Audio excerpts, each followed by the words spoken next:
mais lu waay di def certes am yéene bi baax na mais xam-xam bi ci boppam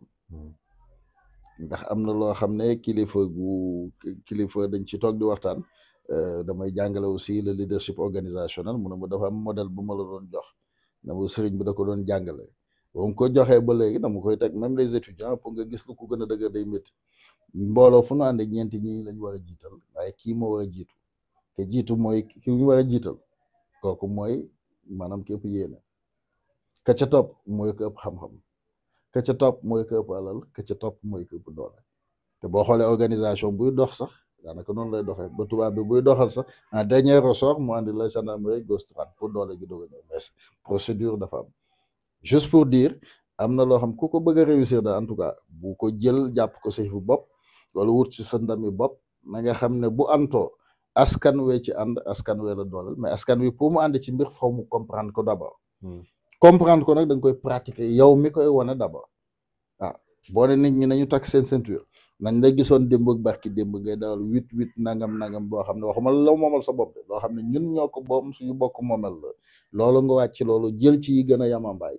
jël yi ngeen doon def yu bari loola ngeen dindi ko bu ngeen di defati loo xam ne dafa jëm ci askan wi je donne un exemple séminaire ci mbéy ak yeneen nga intégré ci ñi nga xam ne ñoom ñoo mbéy bi bu dee sàmm ga ak napp ba ainsi de suite et je pense que c'est dans ce sens-là nga mën a dem inculquer aussi sénégalais yi benn maanaam yar boobu ci ñi ma ko sañ a wax yar beeg teggin bi xëy na dina jafe lool ñoom ñi fi ne surtout je parlais de Ousmane Sonko pour mu wax ko nit parce que wax na fi lu ne def na fi lu ne mais je pense que les positions évoluent je pense que nit daan na wax yenn man am na lu ma doon juum daaw ak daaw jéeg xëy na ren juuma loolu itam moom lañ koy ñaanal di ko ñaanal ñun ñëpp pour que ñu xam ne li nu war daal mooy xam ne un défi est lancé ñoom ñii yàlla dogal tey ñu jiitu ñu xam ne c'est pas du jeu du caaxaan ndax boo xëyee nga ne souverainisme boo ko xamee boo ko xamul am na ñu ne sa kaw loolu nag pour rëcc ca boo jubóog askan wi ànd ak ñi nga war a àndal moo tax ma doon la gouvernement d'union nationale ak yeneen ak yeneen daanaka dana néew force yoo xam ne dañ leen mën a lever contre toi mais boo ko deful wala nga jël benn nit bëgg koo singale bëgg ko génnee ci mbir mi ay nit mën nañ faa jaaree dooleel ko ba lu ne finalement dina mën a xew boo sàmmul aussi les principes démocratiques te yaakaar ne yaa moom nit ñi et loolu dafay tàmbale d'abord par respecter nos officiers supérieurs parce que attention derrière un général il y a des hommes yaa ngi dégg nous sommes dans le cadre de l'armée yaa ngi dégg donc ñooñu je donne un exemple à part Sénégal Amérique laa gën a xam comme je dis yow duggoon léegi ñu dem aéroport ñu bëgg a dugg ci avion bi mais balaa ngaa dugg balaa maa dugg ceux qui ont servi sous le drapeau les militaires les anciens militaires ñoom ñoo leen dëkk a dugg ci avion bi pour l'honneur du drapeau mais ñun nos anciens militaires ñoom ñooy tëdd fii di jooy nii ak ñi manqué la lii ñi manqué la te part bu ñuy wax tey des logements sociaux c'est d'abord pour ñu mel noonu ñi nga xam dañoo défendre réew mi ba yàlla dogal moom nattu yu leen ci dal ak ñi nga xam ne ci wàllu wu ne ñu ngi fexe saa bu nu xëyee ñu ngi taxaw ci loo xam ne day tax réew mi jëm kanam et pour cela mooy dégager aussi boulevard cette jeunesse là parce que depuis boobu 2024 bii nga gis daanaka record la ci wàllu ñi dee ci géej géej ñi demee ainsi de suite comment faire pour parce que boo ma doon wax nationalisme wala patriotisme comment faire pour faire renaître tout simplement cet espoir nit ñi am yaakaar loolu nag boo bëggee li ñëpp bokk ñëpp sàmmandoo ko da ngay fexe ba ñëpp gis ci seen bopp ça veut dire quoi mënuñu toog fi dëkk bi war a doxee ñu naan pétrole ak gaz amuñu communication au sens propre un programme défini pour mën a jël li pétrole li gaz ñu mën a dem ci Sénégalais yi ñu xam ne fii la jëm na nga xam ne au moins effort yu Kadhafi doon def Libye xëy na buñ ko mënewul ni te am na lu ñu mën ndax am na lu ñu yor ndax buñ la ne tey Sangomar depuis juin ñun 100 000 à 120 000 barils de pétrole par jour loolu ay milliards la yoo xam ne war nañ ñoo wax Bassirou Diomaye Faye en tant que président war na wax sénégalais yi xaalis boobu fu mu jëm Ousmane Sonko en tant que premier ministre chef du gouvernement wax sénégalais yi fi mbir mi jëm mais waruñoo yem ci wax sénégalais yi fi mbir mi jëm dañoo war a waxtaan ak sénégalais yi fi mbir mi jëm sénégalais yi wax leen fi mbir mi jëm wala ñu laaj ci sénégalais yi ñi nga xam ne am nañu xam-xamu orienté loolu pour mu mën a àgg ci sénégalais yi ci fu sénégalais mën a nag loolu kooku ñu def appel ci ñooñu waaye tey yor pétrole yor gaz ñu naan la da ngay takk sa ceinture dafay métti loolu finalement yanul maanaam parce que la compétence tout simplement du premier ministre c'est ce qui est en jeu parce que boo ñëwee automatiquement war nga def la différence nag mu ngi taxaw ci compétence d'abord gouvernement bi nga am l'intégrité parce que ma doon wax d'abord pour tout leader il faut au minimum ces trois choses l'intégrité, la probité morale, la vision et le sens de l'État. Quatre choses à la limite. L'intégrité, la probité morale, la vision et le sens de l'État. Et ça, il faut avoir ça. Si on n'a pas le sens de l'État, na ngay toog lu ñu war a waxtaane ci biir nga génn ci biti. Ça veut dire boo taxawee tey nga ne yow en tant que premier ministre yow mën nga intimer ordre ministre de l'Intérieur ne ko jàppal diw, ministre de la justice toppal diw. Ça, c'est de l'indécence à la limite. C'est de l'indécence. Et loolu boo ko defee ça joue sur la qualité de ton gouvernement et de la gouvernance boo jëlee tey boo defoon tey appel à candidature nga am les Sénégalais yi nga soxla ci poste yi nga soxla yu dul loolu nit ñu leen mën a renforcer dans ce domaine-là ba na nga bëgg a dugale daara ba ainsi de suite am na tey boo ma jëloon ma li ma lijjantiloo da daara mais loolu day poser problème mais am nañu ma ko gën a xam quand même fait appel à ces gens-là.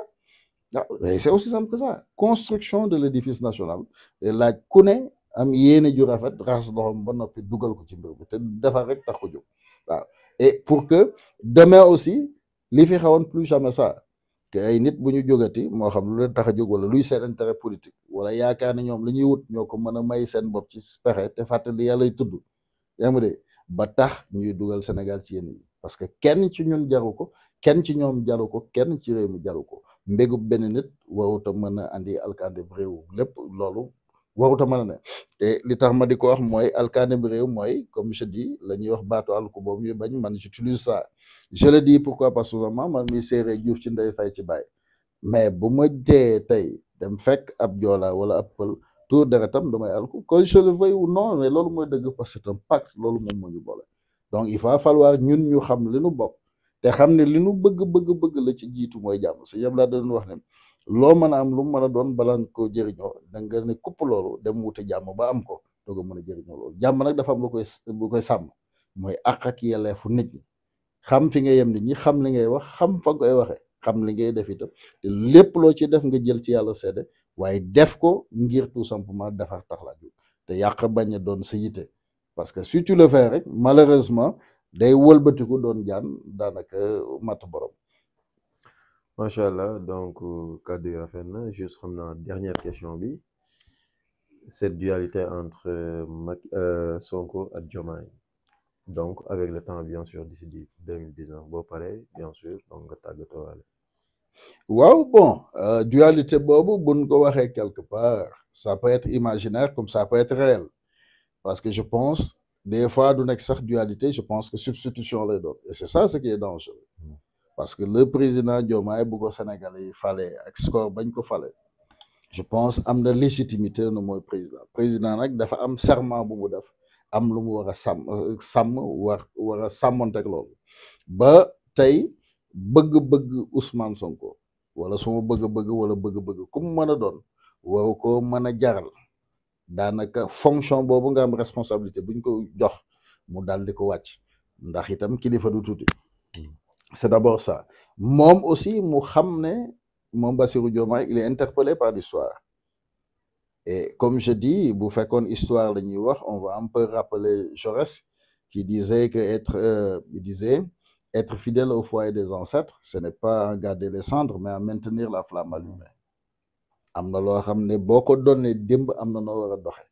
la war mooy ngor mooy lu baax di yéene lu baax foo mën a toll te xam ne nit mënul yàlla la mën loo waaw parce que la preuve ba ngay ne ca biir kaso ba gis nga na mu demoon lépp daanaka tëwoon la ba nga ñëw tey ñu dugal la ci pale bi lépp mel ni daf laa yomb waaye da nga xam ne lëlee xëy na nattu la woon waaye lii ci boppam aussi nattu la ci boppam ba la nga warloo Sénégalais yi muy d'abord assumer la plénitude de la fonction présidentielle ndax dafa am lu mu laaj muy ndey ji seex ndax noonu le président de la République di taxawee nga wax sa bopp aussi ndax yow tu es suffisamment ambitieux en tant que président ndax da nga bëgg a doxal te loolu moo ci mën a répondre boppam mooy Bassirou Diomaye taxaw ci seetu ne moom est-ce que buñ ci àggee incha allahu fekkee ko tal ko njaboot yëpp en 2029 est-ce qu'il est candidat qu'est-ce qu'il veut faire qu'est-ce qu'il veut que l'histoire retienne de lui c'est d'abord cela de l'autre côté Ousmane d'abord responsabilité morale am mooy mu soutenir Diomaye en 2029 incha allah yal nañ ko fekkee te tal ko amul c'est-à-dire amul nangam ak nangam parce que jusqu'à présent si on a accusé un retard de 8 mois 9 mois ci déclaration bii ñuy wax parce que tout simplement quelque part mën naa ne Bassirou Diomaye bëgg-bëgg Ousmane Sonko la ci doon xool. Pourquoi je le dis danañu def déclaration dañuy def nangam finalement ñu dissoudre assemblée boo dissoudre assemblée nationale qu'est-ce qui se passe tu crées un vide juridique. bu président xëyoon na day démissionner lan mooy xew bali tàkk ci dëkk bi njëkkati pouvoir parce que dindi nga la deuxième personnalité de l'État. Donc loolu aussi mécanisme bi may président mu tas assemblée nationale lu ñu war a xool